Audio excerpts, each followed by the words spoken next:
Flames clawed through my cornfield, lighting up the night sky like a furnace. The smell of gasoline still hung heavy in the air. Sirens screamed closer with every passing second, and the smug grin on Karen's face began to crumble. She hadn't expected witnesses, especially not an entire fire department. My name is Mark Peterson, and I've worked this land since I was a boy. 8 acres of corn, passed down from my grandfather, was more than soil. It was the foundation of my daughter's future. Each harvest funded their education, every stalk of corn tied to their dreams. But times had changed. Where once my farm stretched into endless fields, now expensive subdivisions loomed. Rows of identical houses with pristine lawns pressed against my fences. And at the center of it all was Karen Mitchell, self-appointed queen of the HOA. She'd moved in 2 years ago with her designer SUV, her endless rules, and her fake smile. Karen hated my farm from day one. She complained about my tractor being unsightly. She whined that the scent of fertilizer ruined her backyard barbecues. She even claimed my rooster's crowing was emotional harassment. I brushed it off at first. After all, I wasn't even in her HOA's jurisdiction. But the look in her eyes told me this wasn't about rules. She didn't see heritage or hard work. She saw land, prime land, ripe for development. And she was determined to take it from me no matter what it cost. Karen's first attack came with a clipboard and a plastic grin. She marched onto my porch one morning, acting like she owned the place.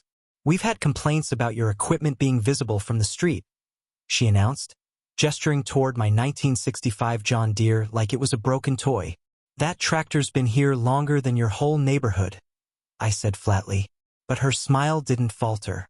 It sharpened. "Property values matter, Mark. And being a good neighbor means considering how your choices affect others." She tapped her pen like she was signing a death warrant. 2 days later, the sabotage began. I found my irrigation hose slashed in 3 places. A week after that, the county fire marshal knocked on my door with a complaint about illegal burning. Someone had even provided doctored photos of smoke rising from my fields. Every time I proved my innocence, Karen doubled down. Anonymous calls, petty accusations, harassment dressed as concern. It was clear she wanted me off this land. But this wasn't just about HOA politics, it was personal. What she didn't realize, though, was that I wasn't the type to roll over. I'd fought harder battles than this before, and I wasn't about to lose my farm. By midsummer, Karen had escalated into full-blown war.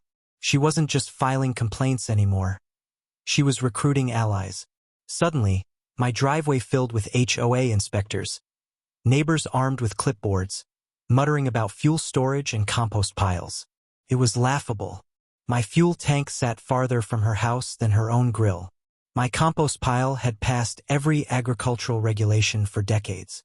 But Karen had them reading from scripts, parroting accusations like actors in a bad play. Then came the real twist.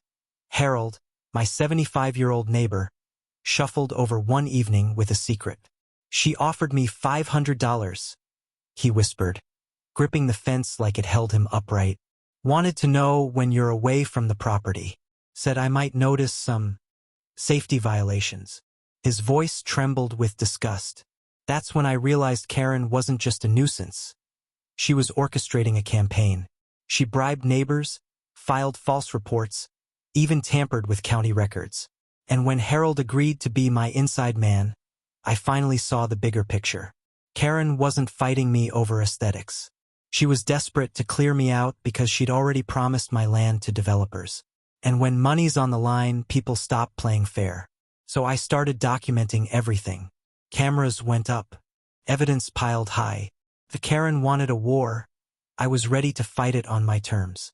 I knew Karen was bold, but nothing prepared me for what she did next. It was a sticky summer night, air heavy with humidity, when I caught the first whiff of gasoline. At first, I thought it was a leaking can in the shed. Then I saw the flames. Fire licked across my corn like a monster waking from its sleep. 3 acres lit up in seconds, crackling, spitting sparks into the night sky. The heat slammed into me like a wall, sweat pouring as I ran toward the field, heart pounding in my chest. And there she was, Karen Mitchell, standing smug at the fence line, gas can dangling from her hand like a trophy. Her phone was up, live streaming the chaos to her Facebook followers. "Farming is outdated," she crowed. "This neighborhood deserves something better." I could have screamed. My daughter's tuition money, years of work, everything we'd built was turning to ash, and she was giggling. But what Karen didn't know was that I'd been expecting this. Every corner of my land was wired with cameras, motion sensors, even thermal alerts linked to the local fire department. The moment those flames hit, sirens were already rolling. As smoke thickened and flames roared, the red glow of fire trucks appeared on the horizon. Karen's grin faltered. She realized too late that this wasn't a private show. This was evidence, and she was standing right in the middle of it. The fire trucks barreled down the gravel road, lights flashing, sirens splitting the night.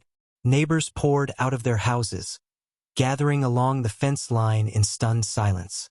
And there stood Karen, spotlighted by her own disaster, still clutching the gas can like Exhibit A in a courtroom.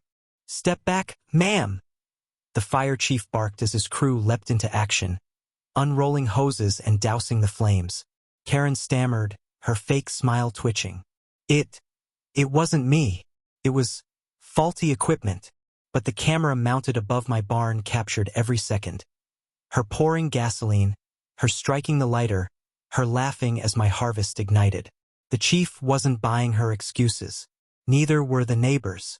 Whispers rippled through the crowd. "She did it. She burned his field. She's insane." I stood back, silent, letting the scene play out. For weeks, she'd strutted around like queen of the neighborhood, certain nobody could touch her. Now she was cornered, trapped in front of flashing lights and 50 witnesses. And the best part? She didn't realize yet that the evidence trail was airtight. Receipts from the hardware store, security footage, Harold's testimony, everything pointed straight at her. As the last flames hissed under the spray of water, Karen's mask cracked completely. Her smirk vanished, replaced by the wide-eyed panic of someone who knows the game is over. The next morning, the fire marshal returned to my property with a notepad and a serious expression. "We've reviewed your footage," he said, tapping the folder. "There's no doubt, this was deliberate arson." He didn't even need to say her name. We both knew who lit the match. Karen tried everything. Denial, blaming faulty wiring, even claiming she was just walking by. But the evidence was overwhelming. Trail cam footage caught her face in the glow of the fire. Tractor Supply's cameras showed her buying 2 gallons of fuel concentrate. Witnesses saw her on the property line that night. The HOA quickly distanced themselves. Neighbors who once parroted her complaints now whispered about how dangerous she'd become. When police officers arrived at her door with handcuffs, her empire of intimidation crumbled overnight. For me, the relief was indescribable. My field had suffered, yes, but my family was safe, and justice was finally on my side. Karen had spent months trying to ruin me for profit and pride. Instead, she ruined herself on camera in front of the entire town. Today, my corn grows tall again, my daughter's future secured. Karen lost everything. Her title, her power, her reputation, because greed blinded her. If there's one lesson here, it's simple. Never underestimate the person you're trying to destroy. Sometimes the fire you set comes back to burn you instead.